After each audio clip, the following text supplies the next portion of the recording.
Good morning. I'm Diane King-Hall. It's Wednesday, April 20th, 2022. This is the CBS Morning News.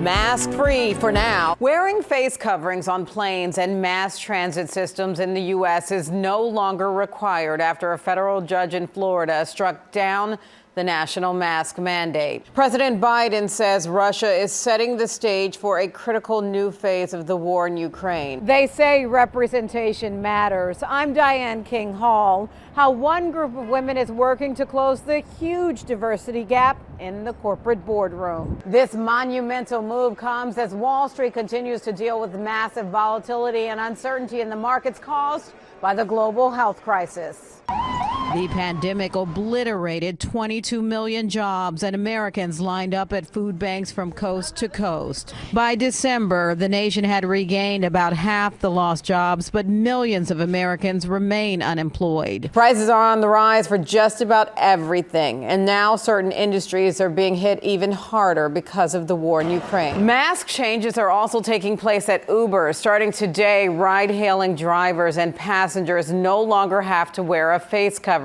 This Friday is the last day for traders on the floor of the New York Stock Exchange for a while.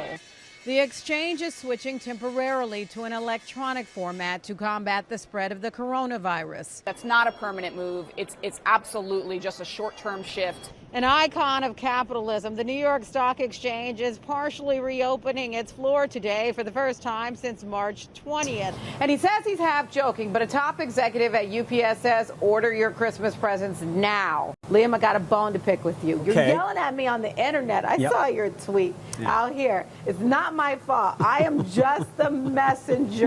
We need to rewind a minute to Netflix. Netflix and No Chill, excuse me, with the crackdown on password sharing. What's up with that?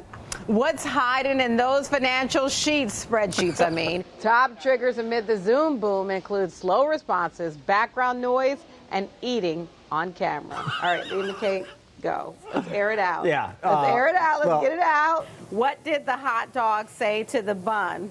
I don't know. I'll catch up with you. I'll help you. Nice to meet you.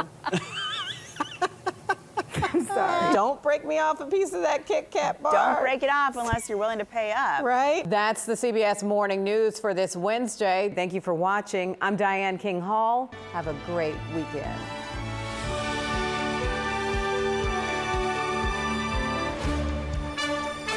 An icon of capitalism, the New York Stock Exchange is partially reopening its floor today for the first time since March 20th. New York Governor Andrew Cuomo did the opening bell honors. The exchange had turned all electronic due to the coronavirus pandemic. The select group of traders allowed on the floor must wear masks and practice social distancing. It's exciting. It's like going back to school after the summertime. Stocks opened higher on the promise of potential new vaccine candidates. Merck is jumping into the race to create a coronavirus vaccine.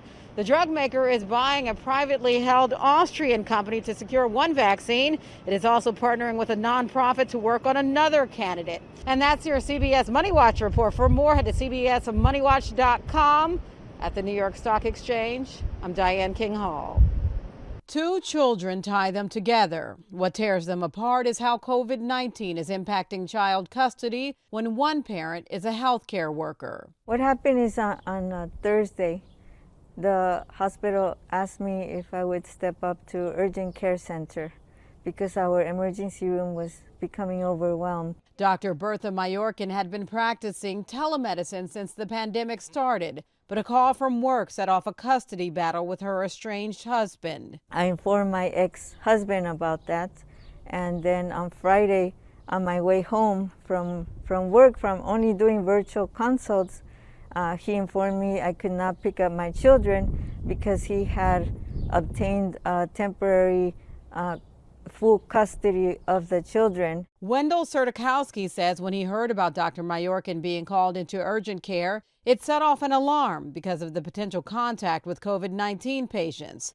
So he went to court. I was pleasantly surprised by the judge's decision. Surdykowski says he has an underlying condition, but was also nervous about the exposure to their children. It's not about what's best for the patients or what's best for Dr. Mayorkin.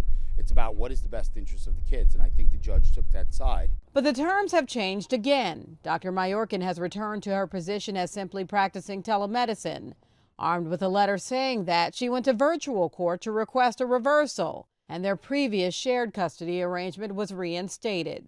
Child custody is a thorny issue across the country, especially during this pandemic.